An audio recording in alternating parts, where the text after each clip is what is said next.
Hey, what's up, guys? This is Guillermo Auto. I'm doing a idler arm, outer and inner tie rod ends, and a center link bar on a '98 Chevy Blazer. This I was able to take this whole thing out as a piece and then put my new one in. Basically, uh, this inner outer tie rod, this center link bar, and then the other sides inner and outer tie rod, and this idler arm. These wear out. They cause you tire wear, loose suspension, loose steering, slacky steering. A lot of parts on here that wear out, a lot of moving joints. So I'm just replacing it as a whole. I'm not doing the Pitman arm in this video. It's just I just got a kit for all this right here. And basically, yeah. So I'm gonna show you just how to take this out and how I put the new one in. Again, it's just the idler arm, inner and outer tie rods, and the center link bar. So let's go ahead and get started on that. I got a kit off Amazon. Here's the kit. Came with the two little adjusters, inner and outer tie rods, the idler arm right here, and a center link bar. So basically, this also came with Zerk fittings and cotter pins. The Zerk fittings are pretty self-explanatory, except on the inner tie rods. I'll just show you how to work those ones. But basically what I did is I went around and I put the Zerk fittings in all these. Be careful with the Zerk fittings. They're kind of cheap, to be honest, and the threads are super fragile. So if you get it cockeyed, or it's easy to cross thread it. So just be real careful with these when you put them in. They don't need to be mega tight when you put them in. Just snug, and then allow the grease to go in. Basically I put these on everything, and then I greased it. I also put anti-seize on all the threads. That's just so when I put it together, it goes together smooth, and in the future when I do an alignment, it'll move around fine, just on the threads here. You don't need to put anti-seize. I just do it because it seemed like it did make a difference. So when I went to align it and everything, basically here's the adjusters, and so basically I put the Zerk fitting in the tie rod. This is the outer tie rod, and I shot some grease in here, and then I'll try to move the joint around. And when you put the Zerk fitting in, I just use some channel locks and just gently tighten it to snug. You don't, like I said, you don't want to tighten it really tight. You could break it and strip threads out.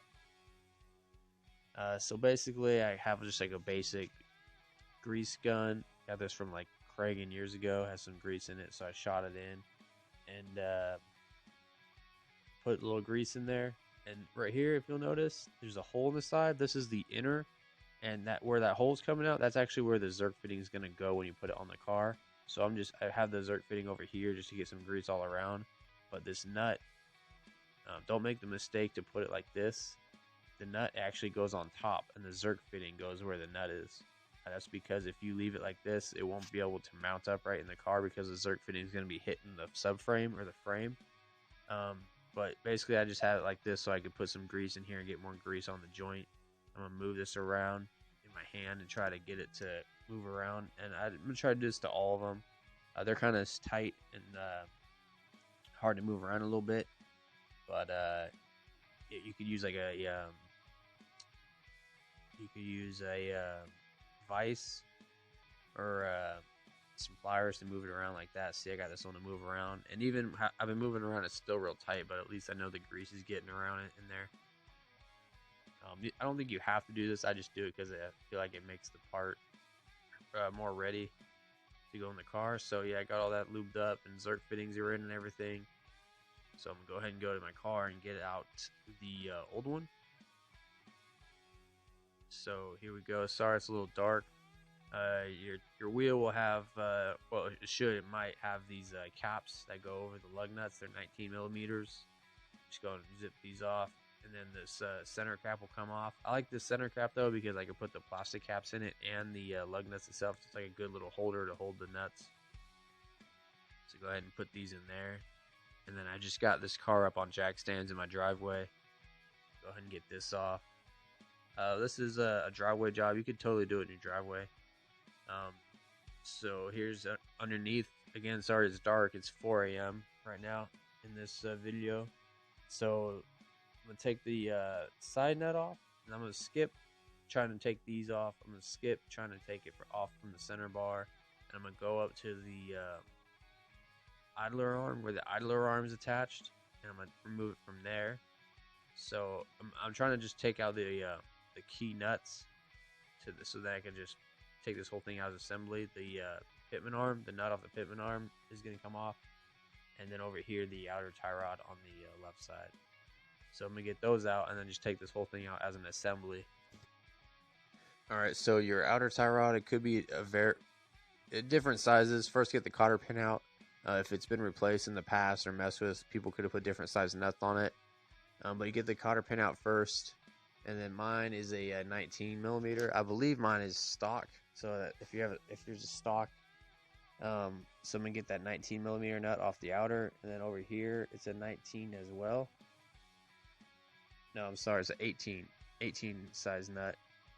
And on the inside though, I'll show you that in a minute actually. So let's go ahead and get this 19 millimeter off.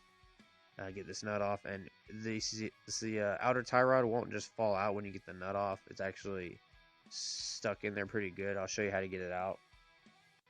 But keep the crown nut or the castle nut, whatever you want to call it. Keep these, and then when you go to put them on, you're gonna need a cotter pin. If you didn't get new ones or don't have new ones, save your old ones and use those. And I think the kit might come with new castle nuts anyway, but just save these just in case. And then over here on the idler arm, it's a 18 millimeter nut. But to get the nut off, I had to go through the frame and put a 19 on the bolt head, because when I would try to get this off, it would just spin the bolt. It would spin the nut and the bolt, but it wouldn't get the nut off. So inside the frame, there's a 19 millimeter bolt that sits in there, and basically I put a socket in there and held that, and then I was able to get the other nut off. So I got this in there as like a deep socket with like 3-inch extension, and I was able to just grab that bolt head okay. Hold it tight enough to be able to get the 18 millimeter nut off there. And it was kind of annoying, but you know, I got it off, and then I was able to get these off. And then as far as those bolts, try not to let them fall into the frame. I'm just going to try to leave them in there and remove it off of them. And then if they fall into the frame, just try to get like a magnet to get them out. You know, just go get a magnet. They sell them at the stores if you need them. But anyways, then I'm going to come over here. This is my Pitman arm nut. Let me go and get that off. Looks like a 18 or a 19 millimeter. Go ahead and get this off. And again, this won't just fall out.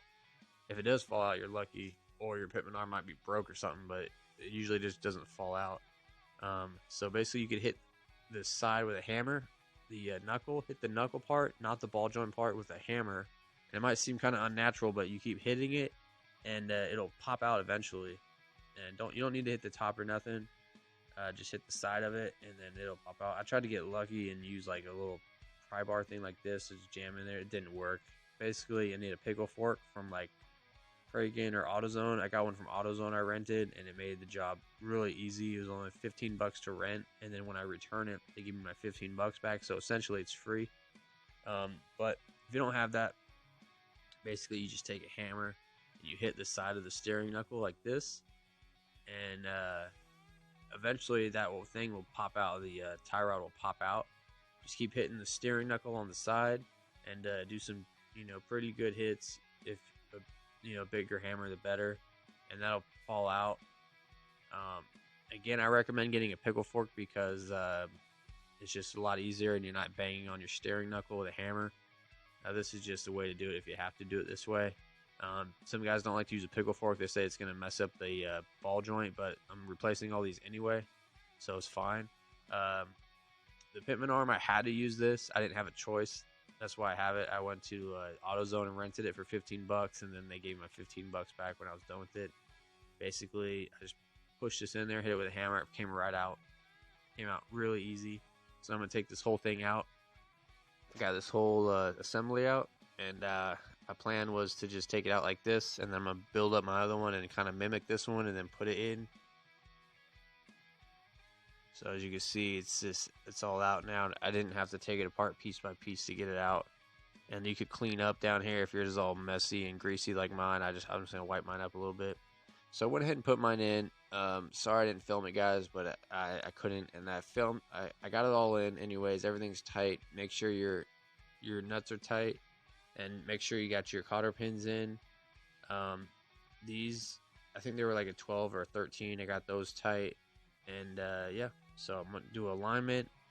I got my toe adjusted. My camera was a little bit out, but it's good. And then once my toe was adjusted, everything worked fine. So I recommend getting alignment after this job. Make sure you're steering straight and everything. And yeah, so if you don't have access to an alignment machine, I'll just take it somewhere and get it done. That's it for this video. I want to say a couple things. So basically, what I tried to say in the video a couple times is the inner tie rod, as you may have noticed on the video or in your kit, it'll have a spot for the Zerk fitting on the back of it, just like all the other ones, and then there's also a spot on the side. And so basically, what I ended up doing is I put the Zerk fitting on both sides, and I shot grease in both sides, but then I put the Zerk fitting on the side thread holes. And the one that's like the top, I put the bolt in, the little Zerk bolt. And reason being because when it's in the car, when it's sitting against the frame, I made the mistake to leave it in the regular spot, and the Zerk fitting was hitting the frame, and it just wasn't going to work. It was just it would break off, or it would break the suspension, and I couldn't mount the screws up right. So anyways, that's why it's like that. I didn't know, but now I know. I learned the hard way.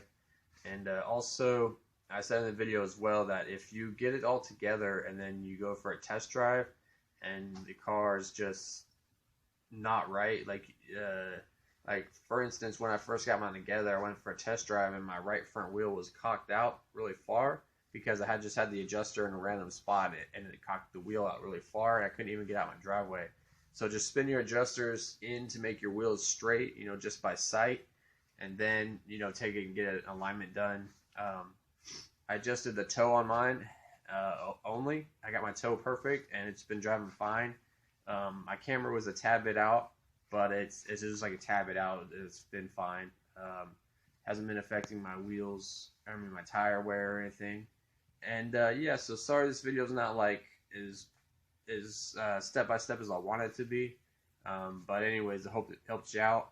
And I'll try to put some links in the description for some kits from Amazon. And yep, thanks for watching. I'll see you next video.